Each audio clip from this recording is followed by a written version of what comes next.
Are you ready to start scaling yourself even beyond multiple businesses? This is the Scale You podcast, season 3. We'll be focusing on a lot of serial entrepreneurs and how they're able to scale themselves across multiple businesses. Week by week, a lot of our guests will share their experiences, how they've kind of gone through the crazy whirlwind of starting businesses from scratch over and over again, and how they're planning to scale themselves. So if you're ready to ditch the grind, listen in so we can scale you. My name is Lacaba. I'm the co-founder of 𝐭𝐡𝐢𝐬 and �createAI, and I'm excited for you guys to listen in to our guest today. Our guest today is Kyran O'Neill. He is a mental performance mentor, a therapist, an NLP practitioner, and international speaker. He has coached and educated over hundreds of clients and leading top coaching teams. He is the founder of TMP, or Total Mental Performance, that has made its first million in mindset coaching sales within its first 3 years. And he's also a retired international amateur boxer. He is also a retired international tech sales manager who has closed $1.5 million of deals, and an ADHDer, boxing, and Arsenal fan. So everyone, please help me welcome our amazing guest today, Kyran. Hey, Kyran.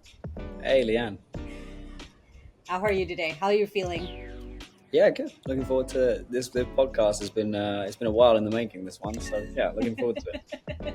I think we've rescheduled, 2 or 3 times. I'm glad that we were finally able to do it. So to start off, I would love to know 3 to 5 highlights of your life that got you here. Like, a lot of the focus for this season really is to give people, not just inspire people to have multiple businesses if that's their goal, but also to give people a sneak peek of like from where you're at and how you got here. So yeah, 3 to 5 highlights of your life so far. Okay. So for me, I grew up in like a really nice part of just north of London. But I grew up in government housing. So in America, that's called like, it wasn't like this at all, but like it'd be like a project house. We call them council houses. So I came from in the UK standards anyway, a working class background, but I was in an area where there was a lot of money, there was a lot of successful people. What that did was that created a lot of insecurity around me, not feeling enough, not feeling worthy, leading to a lot of ambition, burnout. And when I was 12, I stepped into a boxing gym, and like that was it. Like, boxing was the thing that I wanted to do. So that first chapter of the 1 to 5 would be boxing. So I ended up boxing for 8 years, fighting around the world.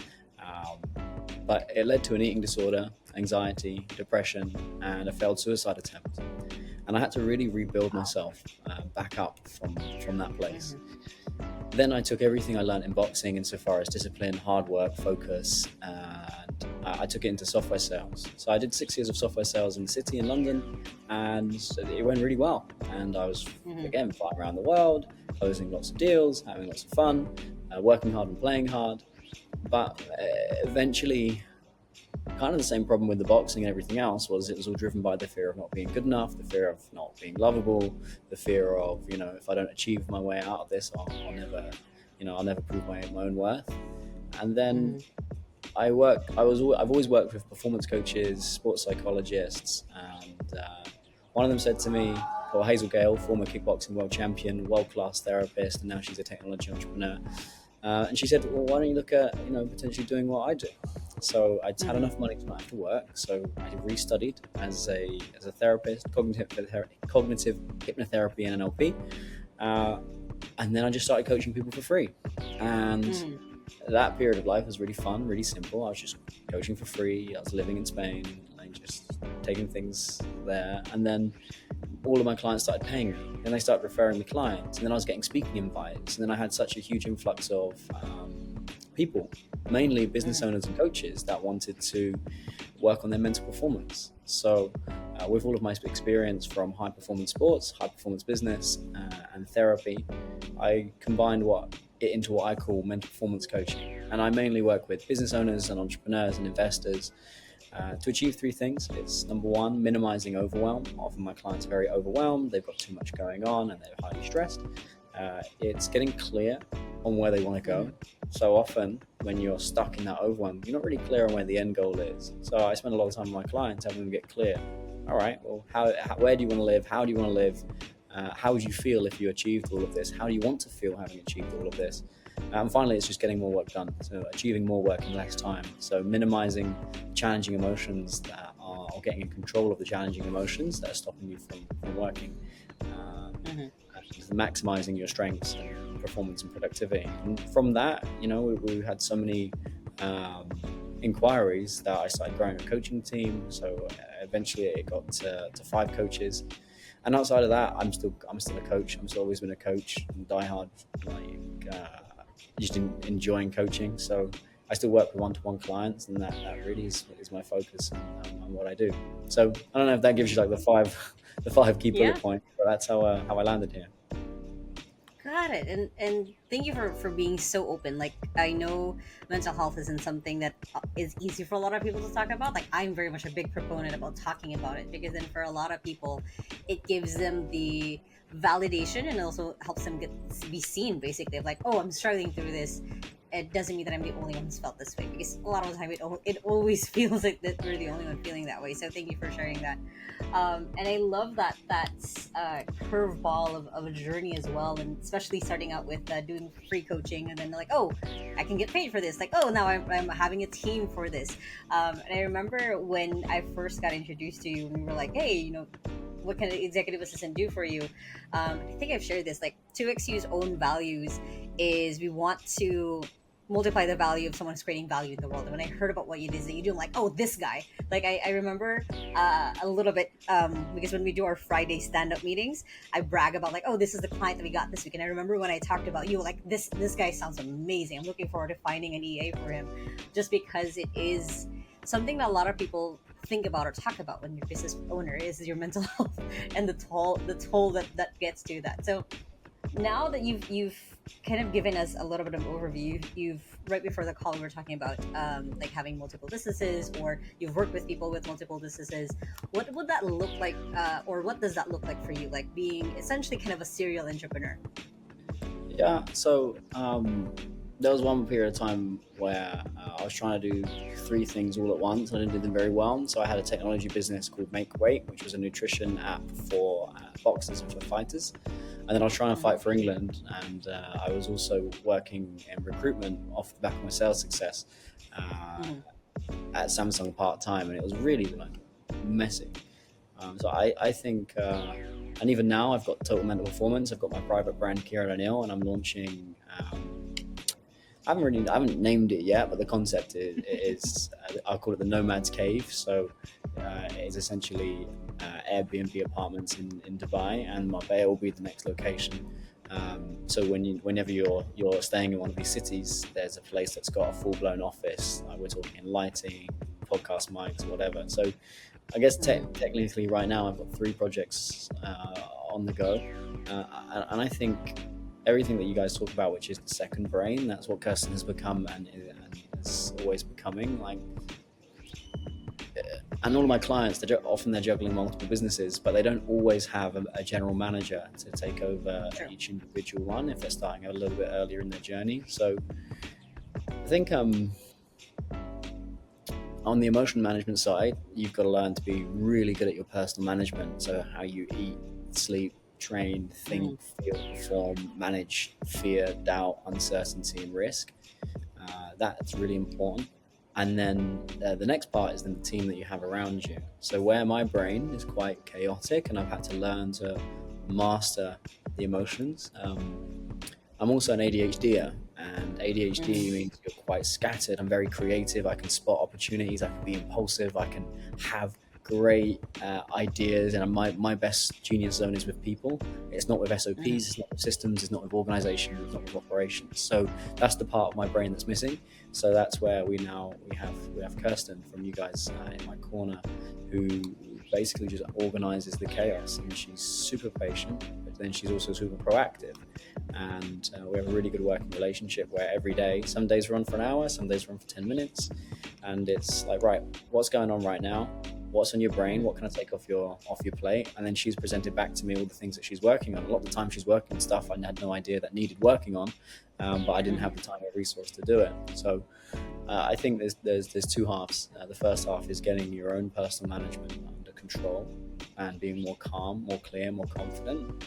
And the second part is, I keep sending your website to all of our clients, like, just get somebody in full time. Like, get someone in. It will change the game for you. It certainly changed the game for me. That's fantastic, and always grateful that you do love talking about 𝐞𝐲 and what it is that we do. And of course, like, it is an important thing when you realize that, hey, just because I can do it by myself doesn't mean I have to do it by myself also. And by the way, as a side thing, is I made a note in my head, Nomad Cave, as a marketing perspective, is a perfect name. So it sounds like you just kind of named it a little bit, because then for me, especially since our last season in 𝐞𝐲, we're talking about nomads, that sounds like something I can pitch to them of like, hey, you can start referring Nomad Cave to people, because that's a really good picture of it. So as you're doing, kind of going into three businesses at the same time, what's kind of either your routine? You talked about like making sure you have the discipline to take care of yourself, but what does that look like for you to make sure that for each business or each part of the things that you're running, that you're putting in enough time, or that you are making sure that things also don't fall through the cracks as much? Yeah, so obviously how you spend your time. So one of the things I work with a lot of my clients on is structure. So how are you structuring your time? For me, I have certain days and certain themes. So Monday is always team day, so I'm always on team calls with like one-to-ones or partners or of the company or whatever, right? So, and then Tuesdays, Thursdays are coaching days. Wednesday mornings are completely off. So I'm playing paddle or boxing or wrestling or whatever. And then in the evening, it's all my creative work, whichever business needs it. And then Fridays is coaching, Saturdays completely off, and then Sundays are optional.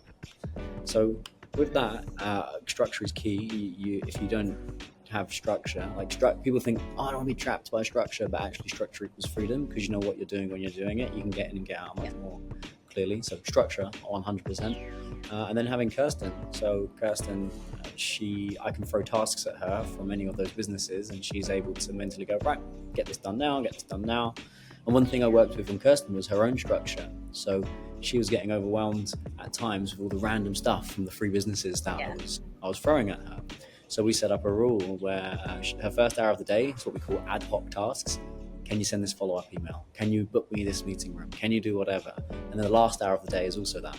So then when she's working on a deeper project work, like marketing strategy or marketing plans or content reviews or whatever, when I throw something at her in the middle of that, she then knows it's okay, I've got an ad hoc task this evening. The only time she'll break that is if there's an urgent task. So like, urgent, need this done right now.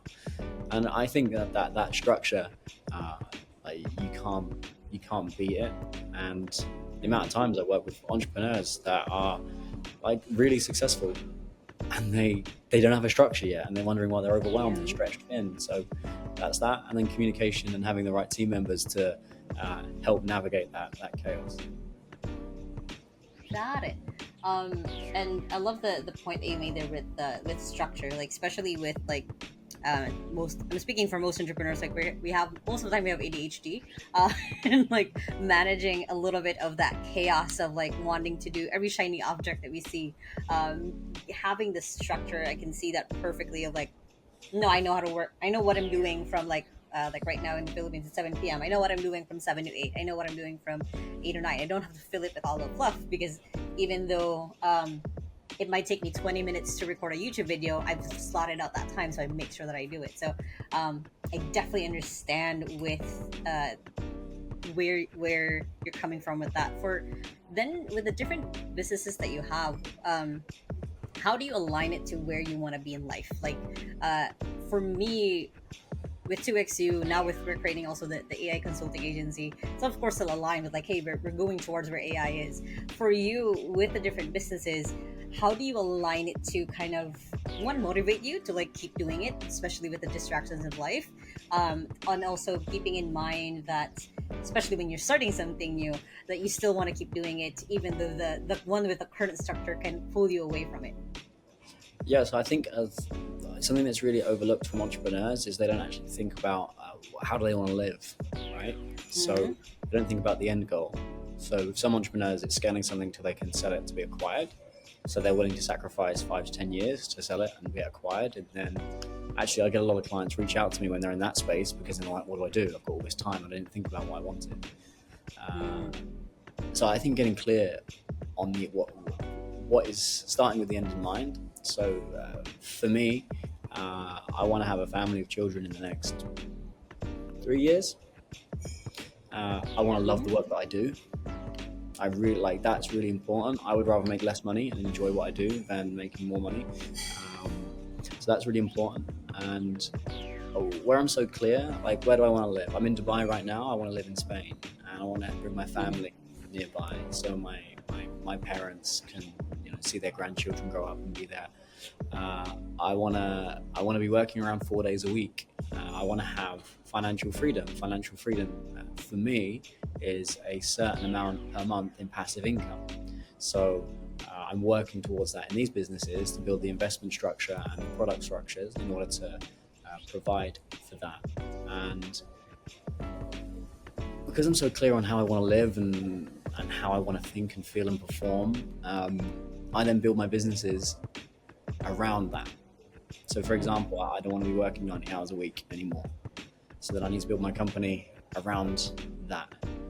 I don't want to be working, because that's what I was doing in software sales or in early days. It was like it was so unhealthy. Like it was like 12-hour days, 6 days a week, pretty much. Like sometimes even 7 days a week. I don't want to live like that anymore. So once you're clear of the end in mind and you're clear on, well, for me anyway, meaning and purpose. So the work that I do, if money didn't exist, I'd still do this. So that's how I know I'm playing in the right space. So beginning with the end in mind, loving what I do and feeling like I'm having a positive impact on the world and on people. That's kind of that's kind of what keeps me in the game. Got it. I love that. And starting with the end in mind is such a concept that's not new, but it's something that a lot of people forget, especially when you start a business or you start multiple of them, because like you said also in the beginning, you're running away from something. You're not going towards something, you're running away from something. But then that's usually where you get the burnout, you get the forgetting why you started in the first place. So I love that, start with the lifestyle that you want to get and then start building everything else around it. Is a powerful thing to look at. So then as you were scaling yourself, as you're creating different businesses that support your vision and the lifestyle that you want, if we were to, let's say either AI or some science came up with a way to clone you, say there was a second Kyran, a third Kyran, let's say there was like 100 or 300, like there's an whole army of Kyrans in the world, what kind of value is it that you would want to or love to multiply into the world? God, that would be chaotic. You would probably also need 300 Kirstens to support them, but that's what I mean. 300 Kyrans, we need 300. That's a big contract. I mean, my speciality is the people bit, the human bit. So what has entrepreneurs and business owners, what makes them tick? Why are they doing what they're doing? How are they getting in their own way? So if I had 300 Kyrans, there'd be 300 Kyrans really listening to founders and entrepreneurs and going, right, you could be living so much easier, so much more fulfilled and performing at such a higher level if you got out your own way, if you stop letting limiting beliefs or challenging emotions or inefficient structure and decision making get in the way. Because our clients don't have business problems, they're all successful. Their problem is they can't manage themselves very well. So for me, it's how can I get these individuals absolutely flying? So you'd have 300 Kyrans doing that at scale. So I think that's the value. Helping high performers enjoy what they do, be more efficient at what they do, and as a result, not only do they have more psychological freedom, but they've got more financial freedom as they scale their companies. Got it. And that's just a good soundbite right there of kind of building out what that vision looks like. And I'm excited to start seeing it as well. So how can people follow you? How can people find you, get to know you a little better, to follow you along in that creating that vision to life? So if there's a number of different ways. If you're listening to this, you're going, oh, that guy sounds cool, I want to learn a little more about what he does. You can head to www.KyranO'Neil.com. I guess there'll be a website link in the in the show notes. You've got www.totalmentalperformance.com. That's the coaching team. Instagram, Total Mental Performance. You can catch me on there. You can message me on LinkedIn. I probably log in about once every 2 weeks, so there'll be a time. But if you're trying to get hold of me and you can't, just contact 𝐭𝐡𝐢𝐬 and they'll point you in my direction.